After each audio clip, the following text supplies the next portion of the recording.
Yohan Chankpan a 35 ans et en est à son 4e tour seulement. Et pourtant, en cette année 2019, il arrive sur ce grand rendez-vous avec quelques prétentions, nées de sa 3e place au championnat de Guyane du contre-la-montre. Je m'étais déjà fixé un objectif de top 10 dans le classement général.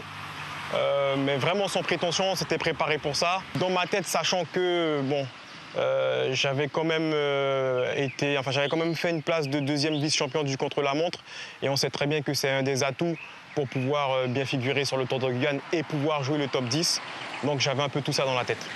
Auteur d'un bon début de tour où il pointe à la 7e place après la 5e étape, 2 jours plus tard, entre Saint-Laurent et Irakubo, Yohan Chankpan et l'espoir cycliste observent aux premières loges la bataille entre Jean-Claude Ouizeye et Patrice Ringuet, le maillot jaune.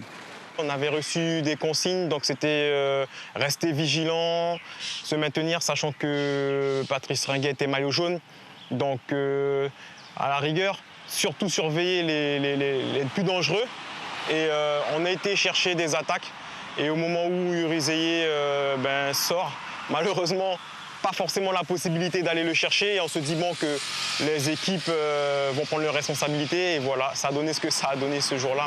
Jean-Claude Ouizeye, accompagné de Quentin Bernard, parti à 30 km de l'arrivée, tiennent tout le peloton en respect, malgré une réaction tardive des différents favoris. On savait qu'il y avait le chrono qui arrivait, donc il fallait pas faire de grosses débauches d'énergie. C'était vraiment rester concentré, pas trop réfléchir non plus. C'était peut-être la 7e étape, mais le tour n'était pas terminé. Un tour que Yohan terminera à une belle 10e place. La victoire d'étape reviendra à Quentin Bernard qui se rattrape de sa déconvenue de Mana.